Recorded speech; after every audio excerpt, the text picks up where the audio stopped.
नमस्कार दोस्तों, मैं सीए सत्यम गुप्ता एक बार फिर से आप सभी का स्वागत करता हूं हमारे इस पॉडकास्ट सीरीज में। दोस्तों, अभी तक हमारे इस पॉडकास्ट सीरीज के 3 एपिसोड ऑलरेडी यूट्यूब पे लाइव हैं और आप सभी ने इतना प्यार किया, इसके लिए बहुत बहुत शुक्रिया। तो दोस्तों, इसी से इंस्पायर होकर मैं आपके लिए इस एपिसोड 4 में एक ऐसी पर्सनैलिटी को आपके बीच में लेके आया हूँ जिन्होंने अपनी लाइफ की डेफिनेशन को चेंज किया मीन्स उन्होंने स्टार्टिंग में कुछ एक करियर ऑप्शन चूज किया, उसको फॉलो किया, बट आज उस करियर ऑप्शन में 10 से ऊपर साल निकलने के बाद भी उन्होंने अपने पैशन को फॉलो किया और आज वो कुछ ऐसा कर रहे हैं जो कि बहुत सारे लोगों को इंस्पायर करता है। तो दोस्तों, हमारे बीच आज रहेंगे मिस्टर अखिलेश शर्मा, जो कि एक अकाउंटिंग प्रोफेशनल होने के साथ साथ एक टीचर थे और आज अपनी यूट्यूब जर्नी को फॉलो करते हैं एज अ शेफ। तो चलिए स्टार्ट करते हैं हमारा ये podcast session mister Akhilesh Sharma के साथ। तो दोस्तों, जैसे मैंने आपको अपने इंट्रोडक्शन में बताया, आज हमारे बीच आ चुके हैं मिस्टर अखिलेश शर्मा। तो चलिए डायरेक्ट जुड़ते हैं अखिलेश सर के साथ और जानते हैं उनकी लाइफ के बारे में। Hello sir. Thank you. सबसे पहले तो बहुत बहुत शुक्रिया कि आपने हमारा ये इनवाइट स्वीकार किया और आप हमारे इस शो में आए। Thank you for calling in your show, and I'm also very excited. Let's start. तो सर, सबसे पहले तो देखिए, मेरा एक थीम सेट हो गया है हमारे इस पॉडकास्ट सेशन का कि यहाँ पे अगर हम किसी भी गेस्ट को बुलाते हैं तो सबसे पहले हम लोग उनके बारे में एक ब्रीफ इंट्रोडक्शन लेना चाहते हैं, जो कि वो इंट्रोडक्शन खुद बताना चाहते हैं।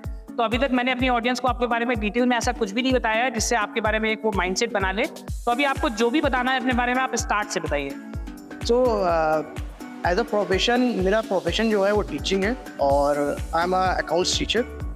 और साथ साथ में मैंने अपना कुकिंग का भी स्टार्ट किया हुआ है, जो एज अ जस्ट कह सकते हैं कि पार्ट टाइम कह सकते हैं उसको, कि हम अपने पैशन को कंप्लीट कर रहे हैं जो हम नहीं कर पाए, जो हम बहुत पहले करना चाहिए। और शायद अगर मैंने टीचिंग प्रोफेशन से पहले कुकिंग प्रोफेशन में ध्यान दिया होता तो शायद आज कुछ और रिजल्ट होते। So at a time I am doing teaching as well as cooking also. तो दोस्तों, जैसे सर ने आपको बताया, तो मेरा उद्देश्य सर को बुलाने का यही था कि आप सभी लोग, बहुत सारे ऐसे लोग होते हैं जो कि क्या करते हैं कि अपनी किसी वजहों से, हो सकता है कोई फाइनेंशियल नीड हो जिसकी वजह से जो उनका पैशन होता है उसको फॉलो ना करके अपने फाइनेंशियल नीड की तरफ कोई ऐसा प्रोफेशन चुनते हैं जिससे उनको कुछ अर्निंग होने लगे। बट अगर आपने भी ऐसा कर रखा है तो इसका ये बिल्कुल मतलब नहीं है कि आप अपने पैशन को छोड़ दीजिए। आपका जो पैशन था आप उसको साइड बाय साइड बिल्कुल चला सकते हो। और जैसे सर ने कोचिंग स्टार्ट करी, टीचिंग स्टार्ट करी, उसके बाद भी अगर उनका कुकिंग का पैशन था तो वो कुकिंग को आज फॉलो कर रहे हैं। और मैं आपको बता दूं, तो सर का यूट्यूब चैनल भी है अकीदा शेफ नाम से, उसका लिंक आपको नीचे मिल जाएगा, तो उसको आप जरूर फॉलो करिएगा। बढ़ते अपने अगले सवाल की तरफ, जो कि इंस्पायर्ड है सर आपकी जर्नी से। जैसे आपने बताया कि आपने पहले टीचिंग स्टार्ट करी, तो बहुत सारे लोग ऐसे हैं जो कि अगर अपना मेन स्ट्रीम कोई सब्जेक्ट या टीचिंग स्टार्ट कर देते हैं तो अपने पैशन की तरफ नहीं बढ़ पाते हैं। तो आपकी लाइफ में ट्रांजिशन कैसे आया और आप कैसे उसको मैनेज करते हैं? देखिए, सबसे पहले तो ये बताएंगे हम कि जो the most important thing is कि एट द अर्ली एज जब हम स्टूडेंट होते हैं उस समय अगर आपको प्रॉपर गाइडेंस नहीं मिलती तो कहीं ना कहीं आप अपने जो भी ड्रीम्स हैं उसको फॉलो नहीं कर पाते हैं, अचीव नहीं कर पाते हैं। अगर आपको सही टाइम पे प्रॉपर गाइडेंस आपके टीचर से, आपके स्टूडेंट्स आपके टीचर से और आपके पेरेंट्स से मिल जाती है तो आप उसको फॉलो करते हैं और फिर आप देखते हैं कि क्या मेरा इसमें इंटरेस्ट है। इसी तरह मेरे साथ भी था। अगर कुकिंग की बात करें तो शायद मैं बहुत छोटा था जब my grandmother used to cook food and I stand beside her and looking all the ingredients she is using. So मेरे अंदर भी एक क्या कह सकते हैं इंटरेस्ट आता था कि मैं भी कुक करूँ, लेकिन किसी ने गाइड नहीं किया, मैंने भी उस पर ध्यान नहीं दिया। जैसे फ्लो चलता रहा, मैं भी उसी में चला, एजुकेशन कंप्लीट करी, फिर मैंने टीचिंग स्टार्ट करी as a part time job. फिर मैंने इसमें देखा कि this is the right thing, कि इसमें मैं अपना प्रोफेशन बना सकता हूँ, तो मैं टीचिंग में ही आ गया। फिर मैं अपना बीएड किया, एमकॉम किया, बीएड किया एंड आई स्टार्टेड माय। तो जैसे सर ने बताया, ट्रांजिशन जर्नी जो इनकी डिफिकल्ट रही है, बट सर मैं आपको देख के लग पा रहा हूँ ऐसे डोले शोले बने हुए हैं आपके, तो शायद मुझे आपकी फिटनेस जर्नी के बारे में भी पूछना चाहिए। तो फिटनेस के लिए भी क्या आप इंथुजियास्ट हैं? बिल्कुल, फिटनेस के लिए देखिए सबको, मतलब कि आप चाहे घर में काम करने वाली एक हाउसवाइफ हो, चाहे वर्किंग लेडी हो, चाहे आदमी man, if you are working in somewhere in office, कुछ भी हो, आपको अपनी बॉडी को आधा घंटा, ज़्यादा नहीं, आधा घंटा भी आप अपनी बॉडी को देंगे तो आप कहीं ना कहीं फिट रहेंगे। वो बड़ी इंपॉर्टेंट चीज़ है। और इसके लिए बहुत से अब तो मार्केट में, मतलब मार्केट के अंदर यूट्यूब चैनल, गूगल, बहुत सी चीज़ें हैं टिप्स है जहाँ से आप उसको फॉलो करिए और अपनी जो है हेल्थ वाइज डाइट है, एक्सरसाइज है, इसको आप अपना देखते रहिए और कुछ ना कुछ टाइम निकाल के, ज़्यादा नहीं आधा घंटा, मैं कहता हूँ 15 मिनट अगर आप स्किपिंग भी करते हैं तो आप अच्छी खासी कैलोरी बर्न कर सकते हो, आप फिट रह सकते हो। तो बिल्कुल ज़रूरी है कि आप जो भी प्रोफेशनली जो भी चीज़ कर रहे हैं उसके साथ साथ अपनी हेल्थ पे बिल्कुल ध्यान दें। और जैसे सर ने बताया 15-20 मिनट आधे घंटा ज़रूर दें अपनी सेहत को, क्योंकि यही वो चीज़ है जो आगे आपको बहुत सारा पैसा कमा के देगी। तो चलिए सर आगे चलते हैं और हम लोग बात करेंगे आपके कुछ इंपॉर्टेंट लेसन्स की कि जो आपने अपना करियर स्टार्ट किया। अगर मैं आपसे बोलूं कि आप 3 ऐसे लेसन्स दें जो कि अगर कोई भी यंग बच्चा इस वीडियो को देख रहा है वो जानना चाहेगा कि हमको ऐसी कौन कौन सी चीज़ें हैं अर्ली लाइफ स्टेज, अगर मानिए मेरा क्लास 12 कंप्लीट हुआ है और आप आज जहाँ बैठे हैं तो वहाँ पे 3 ऐसे इंपॉर्टेंट लेसन जो आपको लगते हो कि अगर मुझे पहले पता चल गए होते तो मेरी लाइफ कुछ और बेहतर होती। सबसे पहले तो ये है कि यू मस्ट हैव एनी गोल, आपको एक गोल तो जरूर होना चाहिए, सिंपल, कि आपको आगे करना क्या है। 12th, और ये जिस 12th में नहीं आती, ये आपको पहले से डिसाइड करना पड़ता है कि 8, 9, 10 क्लास से फिर 12th में आने के बाद तो आप उस पर वर्क करना स्टार्ट कर। तो इम्पॉर्टेंट क्या है, जो 3 चीज़ अगर आप हमसे बोल रहे हो तो पहले तो आपको ये देखना पड़ेगा, सबसे पहला area of interest is a must. अगर किसी चीज़ में आपको इंटरेस्ट नहीं है लेकिन दूसरे को देख कर आप कर रहे हो तो बहुत लंबे समय तक आप उसमें आगे नहीं बढ़ पाओगे और कहीं ना कहीं आपका माइंड डाइवर्ट होगा। जैसे मैं आप like example sitting in front of you कि अगर मैंने स्टार्टिंग में बोला, अगर मैंने अपनी कुकिंग को शायद उस समय प्रायोरिटी दे दी होती, क्योंकि मुझको भी नहीं पता था, कोई गाइड करने वाला नहीं था, बहुत लोग आज रिजल्ट अलग होते। तो पहली चीज area of interest. Second thing is the time management, कि टाइम बहुत इंपॉर्टेंट है। जिस समय आप जो चीज़ कर रहे हैं वो उसको कंप्लीट करना, वो टास्क कंप्लीट करना है। जैसे 12th, आप कल 12th रहे हो लेकिन आप सोच रहे हो ग्रेजुएशन उसके बाद के बारे में, दिस इज वेरी हो means live in the present. जैसे आप इन द प्रेजेंट और वेरी शॉर्ट आपको अपने गोल डिसाइड करने के लिए आफ्टर 5 ईयर आपके बाद क्या हो, वो नहीं अभी 12th का रिजल्ट मेरा क्या डिसाइड करेगा, या मेरे प्री बोर्ड है तो मेरे प्री बोर्ड के रिजल्ट मेरे क्या डिसाइड करेगा। प्री बोर्ड के रिजल्ट आप में खराब अच्छे होते हैं तो आप डिसाइड करोगे now what you have to go for the board exam, तो उसके लिए आपको प्लानिंग क्या करनी है। तो शॉर्ट ड्यूरेशन के लिए आपको अपने प्लानिंग करनी है। मतलब प्रोसेस ये है कि आपको करना क्या है कि आपको जो प्रोसेस चल रहा है उस पर फॉलो करना है, रिजल्ट की तरफ ज़्यादा नहीं देखना हो। आपने सुना होगा कि जो हमारे इंडिया के कैप्टन थे MS धोनी, उनका भी यही कहना था कि आप जिस गेम में हैं उसके प्रोसेस में कि नेक्स्ट बॉल पे आपको क्या करना है, नेक्स्ट विकेट आप कैसे लेंगे, आप उसकी तरफ प्रोग्रेस करिए, अल्टीमेट रिजल्ट आप अपने आप अचीव कर लेंगे। तीसरा आपका हो जाता है कि किसी दूसरे को देख क्या होता, कि मेरा फ्रेंड कॉमर्स ले रहा है तो मैंने कॉमर्स ले ली, वो साइंस ले रहा है तो मैंने साइंस ले ली, वो कंप्यूटर ले रहा है मैंने कंप्यूटर ले ली। इससे मालूम आपके अंदर की जो चीज़ें वो निकल गई। आप just stand in front of mirror and ask yourself that what is your important thing, what is the interest one, वो पाना है। बिल्कुल सही बात। तो सर अगला क्वेश्चन जो मेरा है वो आपका इसी से इंस्पायर्ड है कि आपने अपनी जो ये जर्नी स्टार्ट करी जो उसको आप यूट्यूब पे लेके आए हैं और अपनी जो रेसिपीज़ होते हैं वो बहुत अच्छी अच्छी रेसिपीज़ बताते हैं, तो आपको ये आइडिया कहाँ से आया कि अब मेरा जो कुकिंग का करियर है अगर मैं कुछ नहीं कर पाया तो चलिए यूट्यूब पे करके जनता को बताते हैं इसके बारे में। देखिए इसका तो क्रेडिट 2 लोग को जाएगा।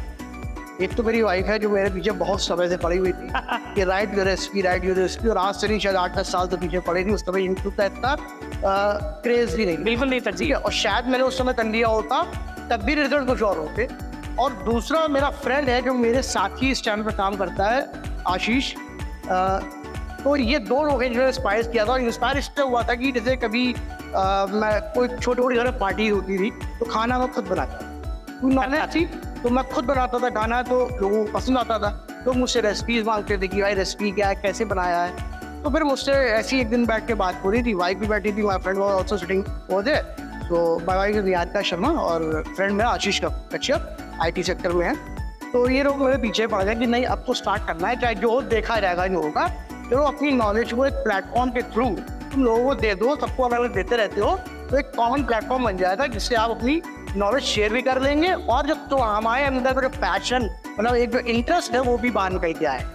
तो इस तरह से मैंने अपना ये यूट्यूब चैनल स्टार्ट किया और चल रहा है, बहुत अच्छा चल रहा है। सर ने बताया तो निहारिका मैम और आशीष सर जो सर के साथ लगे हुए हैं उनको एक बहुत बड़ा थम्स अप, आप लोगों ने बहुत अच्छा काम किया है कि सर को आप इस प्लेटफॉर्म पे लेके आए हैं। तो सर अगला सवाल जो मेरा है वो मैं आपसे जानना चाहूँगा कि आपने जैसे बताया कि टीचिंग जो है वो आपका मेन स्ट्रीम करियर है और अभी आपका साइड बाई साइड ये चल रहा है, तो आप सर इसको बैलेंस कैसे करते हैं, क्योंकि teaching requires a lot of time, उसमें भी बहुत समय जाता होगा आपका, प्लस जो आप कर रहे हैं कुकिंग के लिए, उससे भी रेसिपी बनाना, शूट करना, एडिट करना और पोस्ट करना, it takes a lot of time. तो आप दोनों को मैनेज कैसे करते हैं? देखिए, मैंने आपको बता दी स्टूडेंट को मैंने आपको पूछा था कि 3 चीज़ क्या होनी चाहिए। टाइम मैनेजमेंट मैंने उसमें एक चीज़ बताई थी कि time management actually not for only the student, for everyone. अगर आप टाइम मैनेज करते हैं तो आप सब कुछ कर सकते हैं। टाइम मैनेज मीन्स कि आपकी जो प्रायोरिटी प्रोफेशन उसको आप पहले कंप्लीट करिए कि आपका दिन भर का जो टास्क है, या स्कूल है till 1:30, after you have a coaching, then you have free time.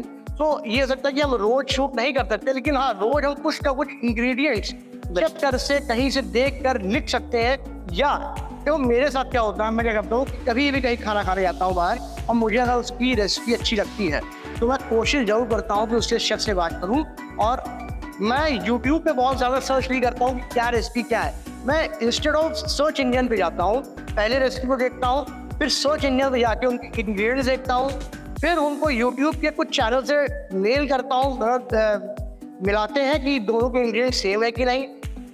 फिर अगर मुझे कुछ लगता है कि हाँ तो डिफरेंसेस है, तो थोड़ा टाइम निकाल के शाम पे फ्री है तो अपनी कॉपी में जो नेक्स्ट रेसिपी उसको लिख। बिल्कुल सही बात। तो time management is very important कि after 6 or 7 you are free, तो उस समय बैठ के आप ये काम करें। सर, जैसे आपने बताया कि आप इतना तरह एफर्ट लगाते हैं, इतना सारा लोगों से बात करते हैं, क्योंकि हम लोग को लगता है कि अपने कढ़ाई पनीर ऑर्डर करी तो हर जगह कढ़ाई पनीर सेम ही मिलने वाली है, और हो सकता है कि हम लोग ऐसा अगर हम लोग टेस्ट करते हैं तो इतना पता भी ना चले।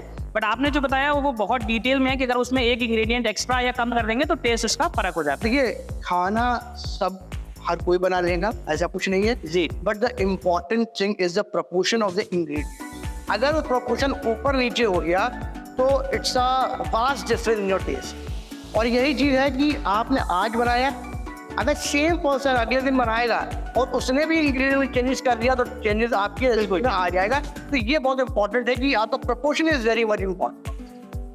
तो सर, जैसे आपने बताया कि आप अपनी कुकिंग डिशेस के बारे में खाना बनाते हैं, सब कुछ करते हैं, बट कुकिंग में बहुत इंपॉर्टेंट एक चीज़ होती है टेस्ट करते बनाना की कैसी आपकी डिश बनी है, तो ये काम आपके लिए कौन करता है? देखिए, क्वेश्चन तो बड़ा इंटरेस्टिंग है।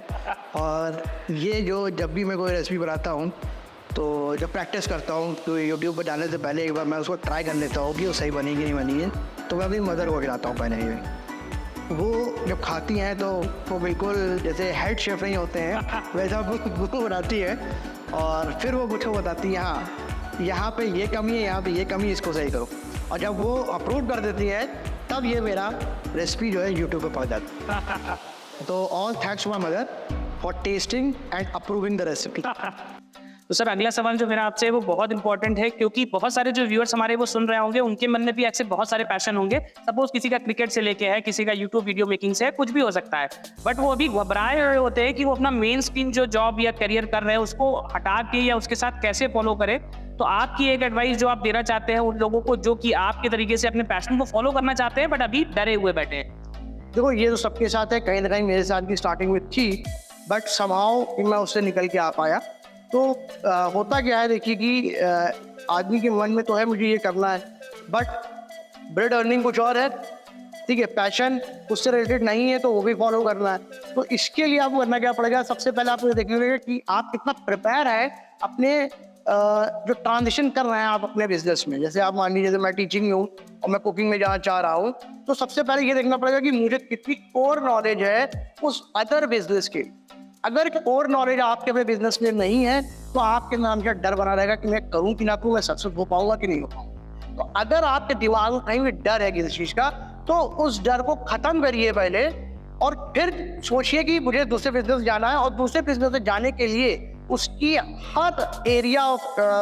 हर एरिया मतलब उसका एक एक चीज आपको सर्वे करनी पड़ेगी, रिसर्च करनी पड़ेगी कि हाँ कहाँ पे उसके इफ सम बट्स हैं, गुड्स एंड बैड है, क्या उसके बैड इफेक्ट्स हो सकते हैं। देखिए, हम लोग अकाउंट्स के बंदे हैं, तो हम लोग क्या करते हैं, हमेशा लॉसेस को एक्सेप्ट करते हैं और प्रॉफिट को इग्नोर करते हैं। तो हमेशा आपको भी यही चीज करनी पड़ेगी। अगर आप शिफ्ट करते हैं एक बिजनेस से दूसरे बिजनेस में, तो आपको देखना पड़ेगा उसके लॉसेस क्या है।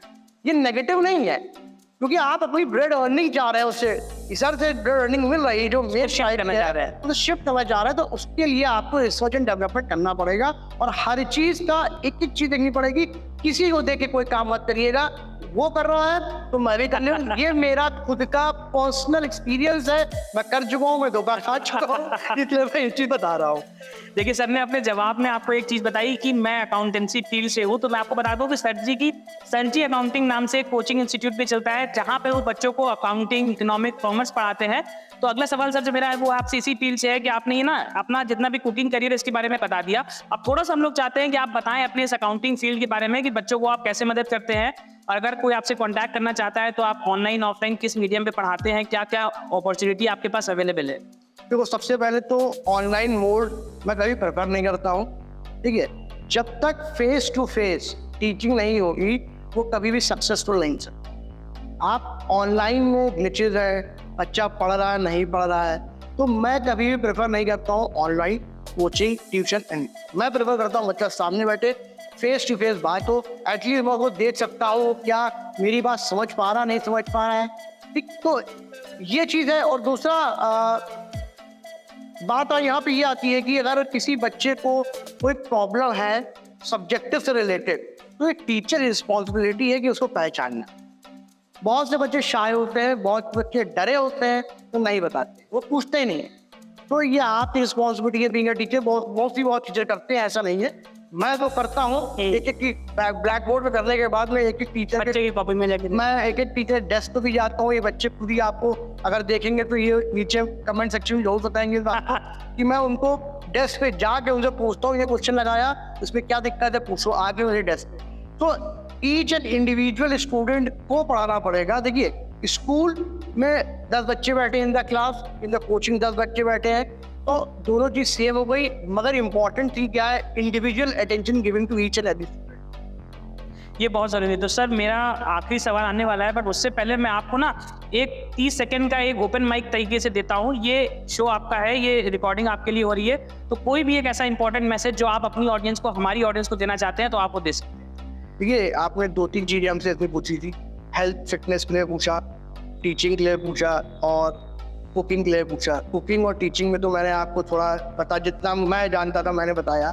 थोड़ी बहुत जैसे एक क्वेश्चन ये आता है कि लोगों की फिटनेस को रिलेटेड, कि लोगों के माइंड में एक्चुअली फिटनेस को लेके, डाइट को लेके, एक्सरसाइज को लेके क्या एक मिथ है, ठीक। तो वो मिथ देखिए क्या होता है कि हम जिम जाएंगे, हम वर्कआउट करेंगे, पसीना बहाएंगे, 2 घंटे एक्सरसाइज करेंगे तो हमारी बॉडी बन जाएगी, हम फिट हो जाएंगे, हमारा वेट लॉस हो जाएगा। ये सबसे गलत चीज़। आपकी जो बॉडी जो बनती है, जो मसल्स आपकी बनती हैं, वो जिम में नहीं बनती है। जिम में तो टूटती है।